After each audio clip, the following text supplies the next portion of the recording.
Hey guys, back with another review. Today I'm going to be reviewing a fragrance from the house of Yves Saint Laurent, and that fragrance is L'Homme. This fragrance was released in 2006, and the classification for it is a woody floral musk. Perfumés behind it are Anne Filippo, Pierre Wagner, and Dominique Ropion. I hope I pronounced those names right. Bottle sizes for this one, you can pick it up in the 2 ounce 60 ml and the 3.4 ounce 100 ml, which is the bottle I have in my possession. Price is going to run you anywhere from $50 to $90 USD. Now on to the presentation. This is how the bottle looks. It comes in a nice cylindrical bottle. It's very nice, it's very heavy, it's very classy. You got the YSL insignia right here on the cap. The cap looks heavier than it really is. It is kind of light. You got your sticker information right here at the bottom. Mine is the 100 ml, like I said, and the sprayer is actually pretty decent, and that's about it for the presentation. Top notes for this one: ginger, bergamot, and lemon. Middle notes are spices, white pepper, basil, and violet leaf. And the base notes are tonka bean, Tahitian vetiver, and cedar. Seasons for this one: you can pull it off in the spring, summer, and fall. This is not something I would wear in the winter because it is a little light and it doesn't really perform that well. So if you do decide to wear it in the winter, just know that most people are probably not going to be able to smell you.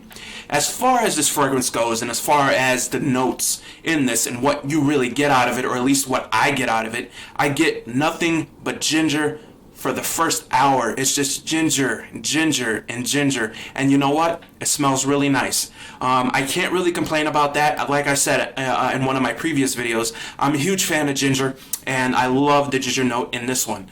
If you like ginger, you are going to love this one. As far as bergamot and lemon, you do get that in the opening, but like I said, it's mostly just ginger. As far as the mid spices, yeah, you definitely get that. White pepper, not really. Basil, a little bit. Violet leaf, I get none at all. The base notes on this one, yes, you do definitely get the tonka bean, as it adds kind of like a sweetness. So the best way I could describe this fragrance and the way it is from top to bottom is that it's sweet and sour, with the ginger being sour and the tonka bean being sweet. Tahitian vetiver, I don't know what Tahitian vetiver smells like, but I don't really get any sort of vetiver out of this one. And cedar, yes, definitely. In the dry down, this does have a woody dry down, and that's about the only thing it does differently. This fragrance is pretty linear from top to bottom. In the opening, you get a lot of ginger, you get some bergamot and lemon, and then towards the dry down is when you start to get the cedar. You also get tonka bean, with the ginger and bergamot and lemon. So this fragrance is a bit one-dimensional, as I said. It's not going to blow your mind, but it is incredibly clean and incredibly smooth. This one is very sophisticated. It's very classy. This is for someone, I could see a college student who wants to give off a more sophisticated presence. I could see that person wearing this. This is definitely for someone that wants to be respected, that has respect, and that, wants a fragrance that's going to represent them. Now, as far as other people and other occasions, this one is definitely very versatile. You could wear it casually. You could wear it to work. You could pretty much wear it anywhere. This is even good for sporting events. If you're playing basketball, baseball, whatever, football, this would be a good sport for that, for the gym, because it's kind of light. It's not really strong, and it doesn't really project that well, and it doesn't really last that long either. As far as longevity, as we're getting to the topic, longevity is about 6 hours, which is fine for a spring and summer fragrance. I'm not complaining. I still think the scent itself is very gorgeous and beautiful, and I have no objections to that. Now, as far as projection, that's where this fragrance kind of fails on my skin. Now, I don't know how this does on other people's skin because I didn't really read other people's comments when I bought this. However, I will say that on my skin, as I've said, it doesn't really project that well. For the first hour, it projects moderately decent, but after that, it pretty much goes downhill, and it goes downhill fast. Positives: this one has a great ginger vibe. It smells very classy and sophisticated. It's perfect for a hot day. Great for someone that wants a safe and non-offensive fragrance. Nobody is going to be offended by this smell unless they absolutely hate the smell of ginger.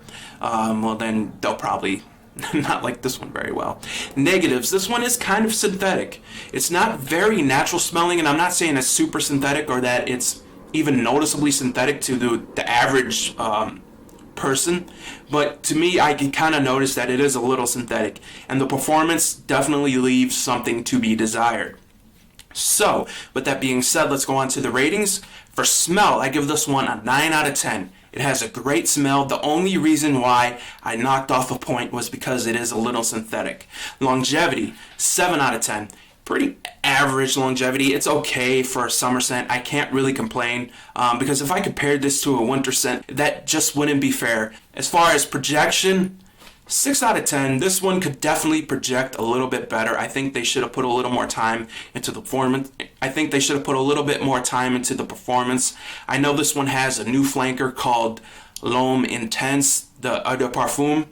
I've tried that one. It smells a little similar to this one, but I definitely like this one better. It does perform a little better, but it's not as good as this one as far as smell goes. And as far as versatility, I don't want to get off track here. As far as versatility, this one is a 10 out of 10. You can pretty much wear this anywhere, any occasion. The only season you really can't wear it in is the winter, and even then you could probably wear it if you really like it. Compliment factor, I would give a 9 out of 10 to this one. You're going to get a lot of compliments as long as people can smell you. Overall, I have to give this one an 8.5 out of 10. It's a very, very good scent. This was a part of my starting lineup, and it is, what I'm going to be wearing this year a lot, because I really do like the smell. Anyway, hope you guys enjoyed my review, and thanks for watching. Peace.